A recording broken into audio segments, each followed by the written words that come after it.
Hello Gardens, it is Ebontis. It is August 12th. Xur has arrived. He's up here in the tower hangar, so let's go over his inventory. Weapon is the exotic weapon is Monte Carlo. You have to own this if you don't already. Basically, every bit of damage you do reduces your melee cooldown, and if you get a kill, you get a chance at a full melee cooldown, and then you stack the damage. It's just a very, very good weapon. Anything related around a melee build, it makes it even better. It's good for melee-related bounties. If you don't own it, buy it, I promise. Mechaneer Tricksleeves for the Hunters. We've got increased sidearm ready and reload speed while you're critically wounded. Swapping to a sidearm increases its damage.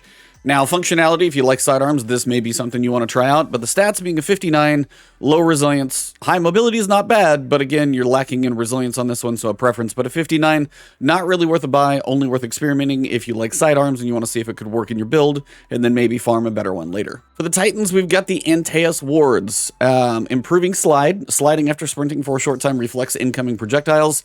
It's a fun thing for memes, basically, more than anything else, but it, for one, has 2 resilience, and it's a 57 stat roll, so unless you just don't own it and you want to complete a collection, skip it. And we are officially 0 for 3. Warlocks get the Phoenix Protocol. Kills and assists you make while standing in your Well of Radiance return super energy.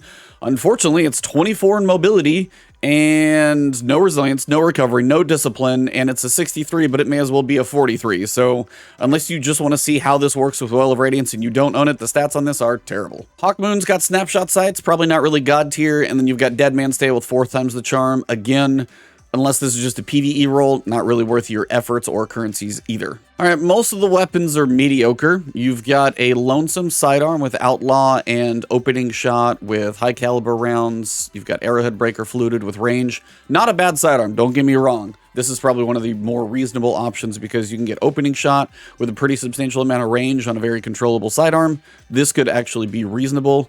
Hipfire grip on an auto rifle is basically a throwaway. I don't think anybody's using them that way. If you are, more power to you. Now, Grid Skipper. If you don't have a good Void Pulse rifle, this is not a bad one because you got range, polygonal rifling for stability. You've got heating up. The only kind of throwaway here is snapshot sights. I think everything else would be better here. But again, if you don't have a good Void Pulse rifle, this one does feel very good, and you've got some nice range and stability perks on it as well. For a shotgun, you've got Threat Detector and Outlaw. If you're going for those precision shots with a shotgun on a pellet shotgun, good luck.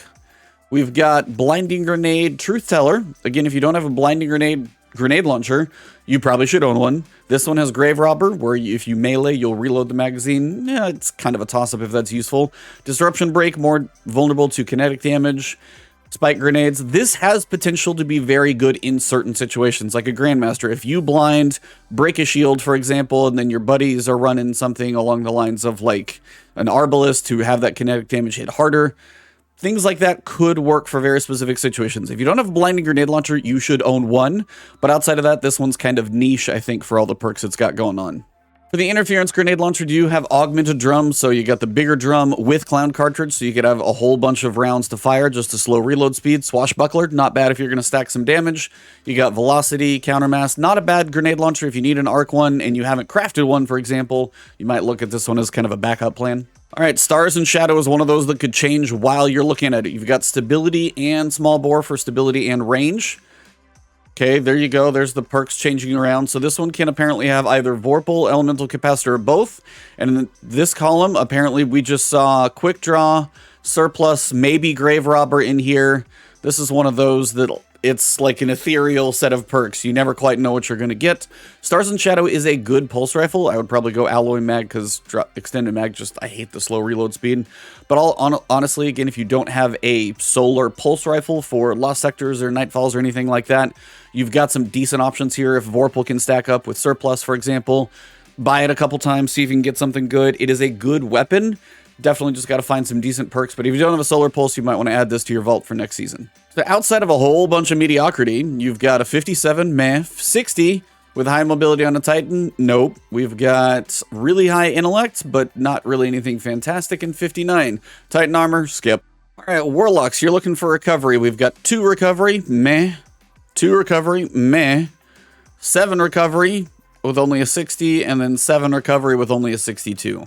This one's okay if you're looking for a little higher resilience than you may have, but outside of that, most of it's kind of garbage. Hunters are the only things with something slightly interesting. You got a 59 you can skip. You've got a 63 with really high resilience, like 30 in resilience, which is really high. So if you're looking for a resilience build for a hunter, that's actually probably a very spiky distribution you might not want to miss. A 60 here with some resilience recovery, lacking mobility kind of hurts it a little bit. But again, here you've got a 63, high intellect, high recovery. So depending on if you need something for a resilience build or a recovery build, both of these with the 30 spike are worth buying because you can get them up to 40. Masterworked up to 42, it's about as high as you can get for those two. So having those two pieces for certain builds for hunters may actually be a beneficial pickup. But outside of that, you've got freelance trials this weekend. Next week is the final TWAB and final Xur before the showcase in the new season. So you got about 10 days left in the season to work on anything that you're working on. If you haven't prepped for the season, done any bounty prep or anything of that nature, now is the time. If you enjoyed the video, drop a like below, leave a comment if you got questions or just want to say hello. Find me on Twitch or Twitter, it's Ebontis. If you guys haven't subbed yet to this channel, please do hit that sub button and the alert bell. Helps my videos make it to you, especially for the new season. And if you are a YouTube member or Patreon sub, thank you for that extra support. Have a great one. I'll see you soon.